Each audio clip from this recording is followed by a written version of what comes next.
అందరికీ నమస్తే అండి. ఏపీ 175 ఛానల్లో రాష్ట్రంలో అన్ని నియోజకవర్గాల్లో కూడా 175 నియోజకవర్గాల్లో ప్రస్తుతం ఉన్న ఎమ్మెల్యేల పెర్ఫార్మెన్స్, కొన్ని చోట్ల ఇన్ఛార్జీల పెర్ఫార్మెన్స్ ఎలా ఉంది, అవినీతి వ్యవహారాలు, అరాచకాలు ఏమైనా ఉన్నాయా, ప్లస్లు ఏంటి, మైనస్లు ఏంటి అన్నీ కూడా మనం ఈ వీడియోలో ఈ ఛానల్లో డిస్కస్ చేద్దాం. ఇప్పుడు ఈ వీడియోలో ఉమ్మడి అనంతపురం జిల్లా సింగనమల నియోజకవర్గం బండారు శ్రావణి గారి పెర్ఫార్మెన్స్ ఎలా ఉంది. నిజానికి ఆమె ఏజ్ చాలా తక్కువ, ఉన్నత విద్యావంతురాలు. ఖచ్చితంగా మరో 4-5 సార్లు ఎమ్మెల్యేగా గెలవాల్సిన ఏజ్ ఉంది అండ్ ఆ పేరు ఉంది, పార్టీలో ఒక బ్రాండ్ ఉంది, రేపు పొద్దున ఉన్నత పదవులు కూడా వెళ్ళాల్సిన వయసు ఉంది. ఆమె పెర్ఫార్మెన్స్ ఎలా ఉంది నియోజకవర్గంలో అనేది మన టీం ఈ మధ్య వెళ్ళి వెరిఫై చేశారనమాట. గ్రౌండ్ లెవెల్లో వెరిఫై చేసినప్పుడు కొంత పాజిటివ్స్ నెగిటివ్స్ అవన్నీ వచ్చాయి. దాన్ని ఉన్నట్టు మనం ప్రజెంట్ చేద్దాము. రాష్ట్రంలో అన్ని నియోజకవర్గాలకు సంబంధించి ఇటువంటి ఇన్ఫర్మేషన్ కోసం ఛానల్ అయితే కొత్తగా చూస్తున్న వాళ్ళు ఎవరైనా ఉంటే సబ్స్క్రైబ్ చేసుకోండి. నిర్మోహమాటంగా చెప్దాం. ఇందులో ఎవరి మీద మనకు వ్యక్తిగతంగా ఏమీ ఉండదు, టార్గెట్ చేయడానికి ఏమీ ఉండదు. జస్ట్ ఎమ్మెల్యేలకు తెలియకుండా కొన్ని జరగవచ్చు, అప్రమత్తత కోసం మాత్రమే. ఇదిగో ఈ విషయంలో మీ మీద వ్యతిరేకత వస్తుంది, అప్రమత్తత కోసం మాత్రమే. ఇక్కడ ఎమ్మెల్యే శ్రావణి గారి మీద అయితే మాత్రం పర్సనల్గా ఎటువంటి వ్యతిరేకత కానీ అండ్ అవినీతి ఆరోపణలు కానీ లేవండి. ఆమె పలానా చోట పలానా తీసుకున్నారు, పలానా చేస్తున్నారు అనేది ఆమె మీద అయితే మాత్రం ఆరోపణలు ఏమీ రాలేదు కాన్స్టిట్యున్సీలో మన టీం తిరిగినప్పుడు. కానీ ఆమె తల్లి లీలావతి గారి మీద, బండారు లీలావతి గారి విషయంలో మాత్రం కొన్ని ఆరోపణలు వచ్చాయి, కొన్ని వివాదాలు ఉన్నాయి అండ్ కొంత ఇబ్బందికర పరిస్థితులు అయితే పార్టీలో ఉన్నాయి. ముఖ్యంగా ఆ నియోజకవర్గంలో జరుగుతుంది ఏంటంటే 2024 వరకు వైసీపీలో ఉండి 2024 ఎన్నికలకు ముందో ఎన్నికల తర్వాత వైసీపీ నుంచి తెలుగుదేశం పార్టీలోకి వచ్చిన చాలామందికి పెత్తనం ఇచ్చేశారు. ఆర్థికంగా కాస్త 4 డబ్బులు సంపాదించుకునే వ్యవహారాలన్నీ వాళ్ళకి అప్పచెప్పారనమాట. వాళ్ళ దగ్గర నుంచి రావడం, వాళ్ళ దగ్గర నుంచి వీళ్ళు కొంత షేర్ తీసుకోవడం జరుగుతుందనేది అక్కడ ప్రధానంగా వస్తున్న ఆరోపణలు అనమాట. ఉదాహరణకు సింగనమల వైసీపీ పార్టీ మండల కన్వీనరు గోకుల్ రెడ్డి గతంలో వైసీపీ ప్రభుత్వ హయాంలో సింగనమల మండలం తరిమెల్ల గ్రామంలో పెన్నా నది పరివాహక ప్రాంతంలో ఇసుక మొత్తం ఆయన కంట్రోలే ఉండేది. ఇప్పుడు కూటమి ప్రభుత్వం వచ్చిన తర్వాత కూడా ఆ ప్రాంతంలో ఆయనదే కంట్రోల్ నడుస్తుంది. కారణం ఏంటి? అది ఇంటర్నల్గా కొన్ని జరుగుతున్నాయి అన్నమాట. కొన్ని ఆర్థిక వ్యవహారాలు అవి జరుగుతున్నాయి. అలాగే ఎల్లనూరు మండలంలో చిత్రావతి నది పరివాహక ప్రాంతంలో కూడా పార్టీ నాయకుడు శ్రీనివాసరెడ్డి, వైసీపీ నాయకుడు శ్రీనివాసరెడ్డి గతంలో వైసీపీ అధికారంలో ఉన్నప్పుడు లబ్ధి పొందేవాళ్ళు. ఇప్పుడు కూడా ఆయనదే అక్కడ పెత్తనం నడుస్తుంది. అనధికారికంగా ఇసుక తవ్వకాలు జరుగుతున్నాయి. ఇక్కడ ఆర్థిక వ్యవహారాలు కొంత ప్రజాప్రతినిధి గారికి అండ్ ఈయనకి కొంత ఆర్థిక వ్యవహారాలు నడుస్తున్నాయి. మధ్యలో ఎవరో ఉండి డీల్ చేసినట్టున్నారు. ఇక ఈ బుక్కరాయ సముద్రం మండలంలో ఒక కీలక నాయకుడు ఒక ఆయన ఉన్నారు, నియోజకవర్గ స్థాయి పదవి. ఈయన ఆ నియోజకవర్గం మొత్తం రేషన్ దుకాణాలను వాళ్ళని వీళ్ళని డీల్ చేసుకుంటూ నెలకింతని తీసుకుంటారు. రేషన్ విషయం, మద్యం విషయం పెద్దగా మనం పెయిన్ఫుల్గా అండ్ పెద్ద కరప్షను, అరాచకం అని చూడాల్సిన పని లేదు. ప్రతి చోట రొటీన్గా జరిగేదే. దీన్ని పార్టీ లెవెల్లో అన్ని నియోజకవర్గాల్లో కంట్రోల్ చేయాల్సి ఉంది. ఈ నియోజకవర్గంలో పెద్దగా అభ్యంతరం పెట్టక్కర్లేదు. కానీ ఇక్కడ మరో విషయం ఏంటంటే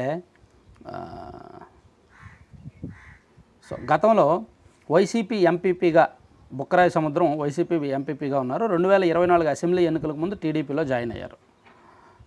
ఈయన ద్వారా లోకల్లో కొంత ఉపాధి హామీ పనుల్లో కొంత అవినీతి ఆరోపణలు వచ్చాయన్నమాట. అంటే ఈ గోకుల షెడ్యూల్ నుంచి కొంత వసూలు చేస్తున్నారని, అలాగే ఉపాధి హామీ పథకం మస్టర్లో కొంత వసూలు చేశారని, బాగా అవినీతి ఆరోపణలు ఎక్కువగా రావడంతో పార్టీ పెద్దల వరకు విషయం వెళ్ళి అతన్ని పార్టీ నుంచి సస్పెండ్ చేశారు. పార్టీ నుంచి సస్పెండ్ చేసిన సేమ్ అదే వ్యవహారాలు ఇప్పటికీ కొనసాగుతున్నాయి అని మనకి లోకల్ నుంచి వచ్చిన ఫీడ్బ్యాక్. పార్టీ నుంచి సస్పెండ్ చేసినప్పటికీ అతనికి ఆ పెత్తనం ఉంది, వ్యవహారాలు అలాగే కొనసాగుతున్నాయి అనేది వచ్చిన ఫీడ్బ్యాక్. అలాగే ఇక్కడ సింగనమల మండలంలో నాగరాజు అనే వ్యక్తి ఒక ఆయన ఉన్నాడు. ఇతను ఒక ప్రముఖ పత్రిక రిపోర్టర్ అనమాట. వీళ్ళు ఎన్నికలకు ముందు టీడీపీలో జాయిన్ అయ్యాడు, ఈయనను ఇంకొక వ్యక్తి. వీళ్ళిద్దరి ద్వారా కూడా ఈ మండలంలో కొన్ని అవినీతి వసూళ్ళు జరుగుతున్నాయనేది ఒక ఆరోపణ ఉంది.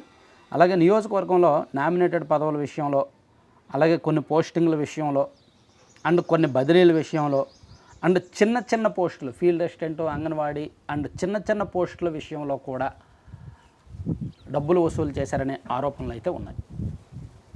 సో ఇది మన దృష్టికి వచ్చినప్పుడు మనం 1-2 సార్లు వెరిఫై చేసుకున్నాము. అంటే ఎవరైతే ఈ ఆరోపణ చేశారో వాళ్ళే కాకుండా ఎవరి పేరు అంటే ఎవరైతే డబ్బులు ఇచ్చారని చెప్పారో వాళ్ళ దగ్గరికి వెళ్ళినప్పుడు కూడా కొంత వ్యతిరేకత అయితే కనిపించిందనమాట. సో ఓవరాల్గా ఈ నియోజకవర్గంలో ఉన్న పరిస్థితి ఏంటంటే, గతంలో 2 మెన్ కమిటీ అని ఉండేది. అంటే ఎమ్మెల్యే గారి కంటే అంతకుముందు ఇక్కడ టీడీపీలో 2 మెన్ కమిటీ ఉండేది. కేశవరెడ్డి గారును అండ్ నరసనాయుడు. సో ఒక ఆయన రెడ్డి, ఒక ఆయన కమ్మ. వీళ్ళిద్దరికీ ప్రస్తుతానికి ఎమ్మెల్యే గారికి పడదు, ఎమ్మెల్యే గారి వర్గానికి పడదు. సో ఇద్దరిలో వీళ్ళిద్దరి మీద కూడా కొంత గ్యాప్స్ ఉన్నాయి, కొన్ని ఆరోపణలు ఉన్నాయి పార్టీ వచ్చిన తర్వాత. సో ఎవరికి నచ్చినట్టు వాళ్ళు చేసుకుంటున్నారు అనేది లోకల్లో టాక్ ఉంది. సో ఈ కారణంగా ఈ నియోజకవర్గంలో 1 అవినీతి ఆరోపణలు, 2 ఒక ఏకనాయకత్వం అంటూ లేదు. చాన్నాళ్ళ తర్వాత కాన్స్టిట్యున్సీలో గెలిచాం కదా, సో పాతుకుపోవాలి అనే ఒక అందరినీ ఏకతాటిపైకి తీసుకొచ్చే నాయకత్వం అయితే లేదు. ప్లస్ గ్రూపులు అయిపోయాయి, ఎక్కడికక్కడ గ్రూపులు అయిపోయాయి. వైసీపీ నుంచి వచ్చిన వాళ్ళకి పెత్తనం ఇస్తున్నారు, వాళ్ళ ద్వారా అవినీతి వ్యవహారాలకు పాల్పడుతున్నారు, వాళ్ళ దగ్గర నుంచి డబ్బులు తీసుకొని లబ్ధి పొందుతున్నారు, వాళ్ళకి పనులు చేస్తున్నారు తప్ప మాకు జరగట్లేదు అని కార్యకర్తల్లో అయితే ఒక ఆవేదన ఉంది. అంటే ఇక్కడ ఏమంటారంటే పొలిటికల్ ఇంబ్యాలెన్స్ చాలా క్లియర్గా కనిపిస్తోంది. పొలిటికల్ మేనేజ్మెంట్ లేదు, క్యాడర్ మేనేజ్మెంట్ లేదు, పబ్లిక్ రిలేషన్స్ అసలే లేవు.